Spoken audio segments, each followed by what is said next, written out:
Alléluia. Donc continuons, si vous voulez bien, cet échange au sujet de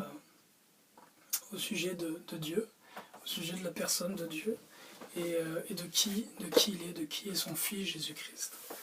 On a fini la partie précédente sur Actes chapitre 7, verset 55, où Étienne voit le Seigneur Jésus-Christ assis à la droite de Dieu. Donc on comprend par là que ce n'est pas une allégorie quand on dit que Christ s'est assis à la droite de Dieu, il s'est réellement assis à la droite de Dieu. Si c'était simplement rapporté que Christ est assis à la droite de Dieu, on pourrait croire que c'est un discours allégorique à la limite, en tordant un petit peu des éléments ici et là. Mais pour Étienne, il n'a pas entendu, il a vu. Il a vu le Seigneur Jésus-Christ debout à la droite de Dieu. Il l'a vu de ses propres yeux. Il n'y a rien d'allégorique là, il a vu la réalité, il a vu ce qui est la réalité des choses célestes. Et donc par là qu'il y a réellement Dieu le Père et qu'il y a réellement son Fils, Jésus-Christ, le Saint de Dieu, et que les deux sont distincts, deux personnes qui sont distinctes.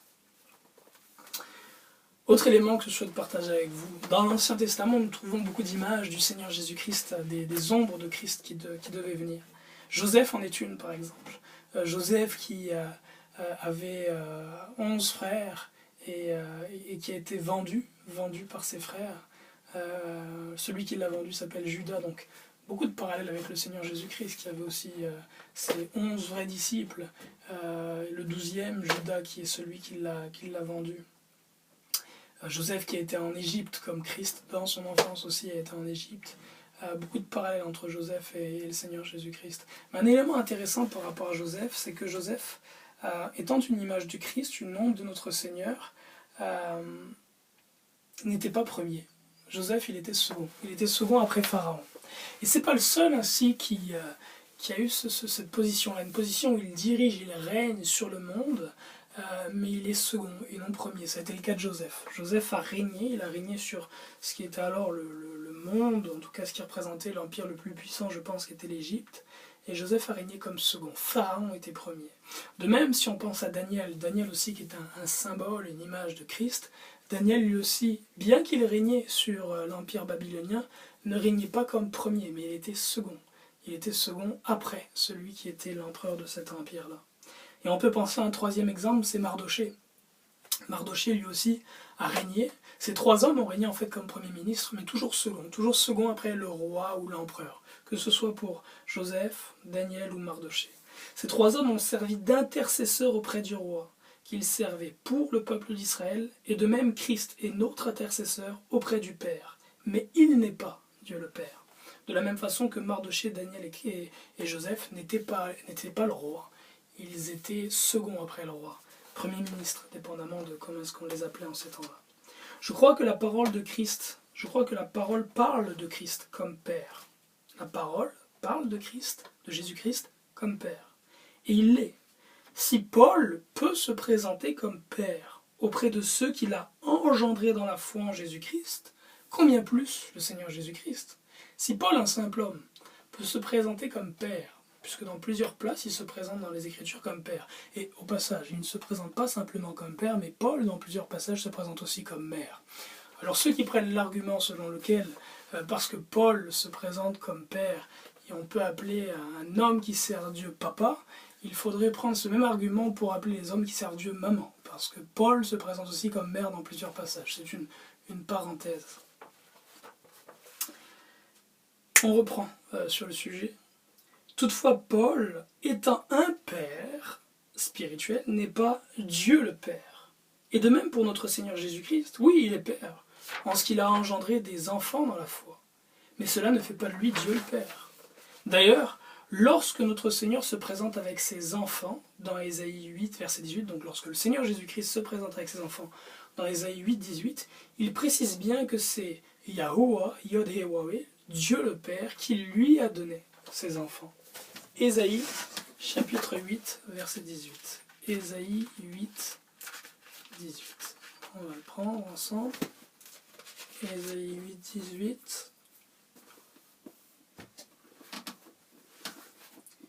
J'attends le Seigneur qui se détourne de la maison de Jacob. J'ai mis en lui mon espérance. Moi-même, Et les enfants que le Seigneur m'a donnés, nous sommes des signes et des présages en Israël de la part du Seigneur Yahweh des armées, qui demeure au mont Sion.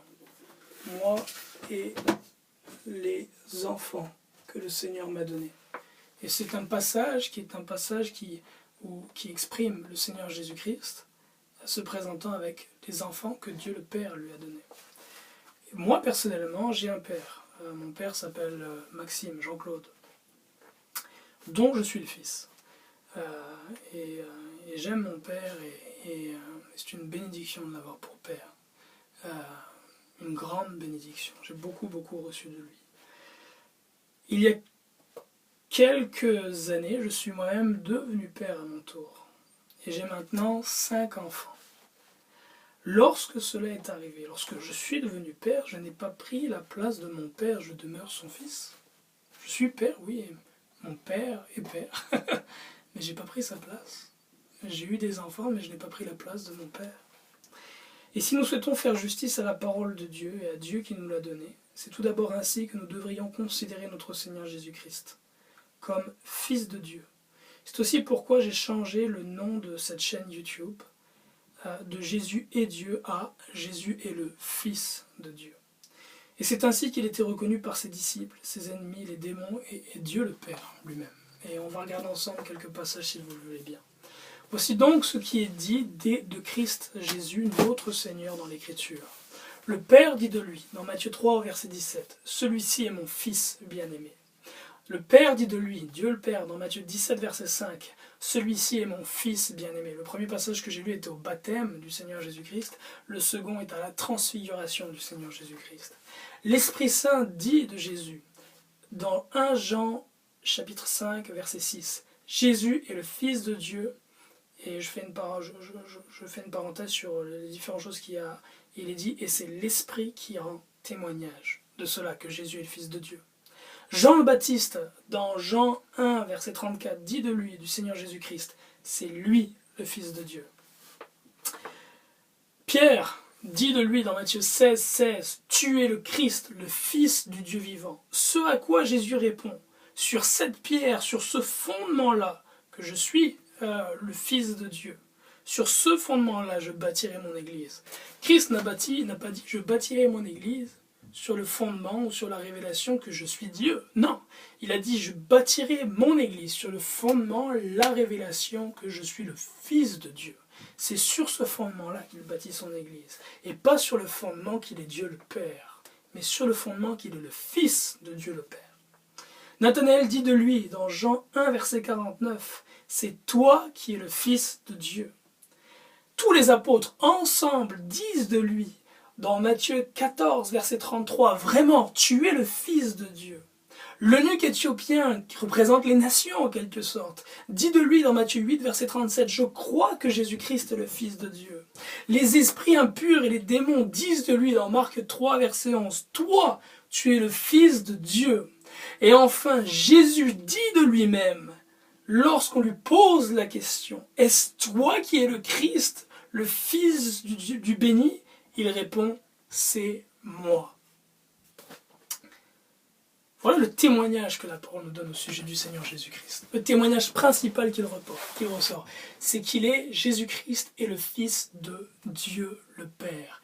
Et toute chose qu'il a fait, il l'a fait pour la gloire de Dieu le Père, nous dit l'Écriture. Est-ce qu'il est Dieu? Oui, il est Dieu. Dans le sens où il a cette même nature, comme le fils du lion est lion, mais le lionceau qui est un lion n'est pas son père. Et Jésus-Christ qui est Dieu parce qu'il a cette nature divine, étant issu de Dieu, n'est pas Dieu le Père.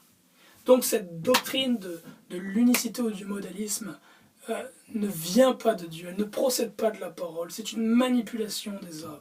C'est un mensonge et je comprends que je l'ai cru moi-même, pas avec le désir de faire du mal, mais au contraire avec le désir de faire le bien. Je croyais que c'était ça, mais j'étais aveugle dans ma compréhension.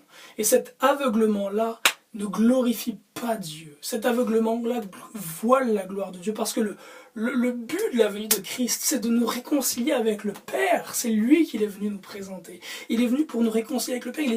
Il dit, je suis le chemin, la vérité et la vie. Nul ne vient au Père que par moi. Jésus-Christ, il est le chemin. Il n'est pas la fin, il est le chemin pour nous, pour être réconciliés avec le Père. Et comme l'a dit un homme que j'écoute et que j'apprécie beaucoup sur plusieurs points, qui est Derek Prince. Derek Prince disait, si tu as simplement une relation avec Jésus-Christ, alors tu t'es arrêté en chemin, parce que le but n'est pas d'avoir une relation avec Christ, mais le but c'est que cette relation avec Christ te réconcilie avec le Père, puisqu'il est le chemin vers le Père. Enfin, pour finir ce partage, si je renonce à la doctrine de l'unicité, du modalisme, je n'adopte pas plus la doctrine de la Trinité ou n'importe quoi d'autre. Je ne crois pas en la Trinité, en ce que la Trinité dit que le Père et le Fils sont égaux. Ils ne le sont pas. Le Père est au-dessus du Fils. Et tout simplement, le point est le suivant. C'est que ce soit unicité, ou trinité, ou modalisme, peu importe les termes qu'on utilise, ces termes ne sont pas dans la parole de Dieu. Ils n'y sont pas présents, ils ne viennent pas de la Bible. Pourquoi vouloir ajouter des choses si cela n'est pas écrit? Tenons-nous au sens des Écritures. Si je commence à vouloir établir une doctrine à laquelle je donne un nom au sujet de Dieu, j'enferme Dieu dans un concept humain. Or, Dieu est éternel. Je ne peux pas l'enfermer dans un concept humain. S'il est éternel, c'est que la compréhension de qui il est ne cessera jamais. Je ne vais cesser de grandir. Mais lorsque je mets un nom sur ce qu'il est, autre que ce que lui a donné, je l'enferme dans une boîte, je l'enferme dans un concept que moi j'ai créé. Et je me limite donc par ça dans la compréhension de Dieu. Donc je crois tout simplement à la parole de Dieu. Je crois en ce que la parole de Dieu dit, que Jésus-Christ est le Fils de Dieu, le Père. Là-dessus, que Dieu vous bénisse. Je dois y aller, mes enfants sont réveillés et je dois aller justement accomplir mon rôle de père et prendre soin d'eux. Le Seigneur vous bénisse abondamment, c'était un plaisir de partager là-dessus. Et par la grâce de Dieu, on se revoit bientôt pour d'autres partages et d'autres échanges édifiants sur d'autres sujets. Soyez bénis en Jésus-Christ, par Dieu le Père. Amen.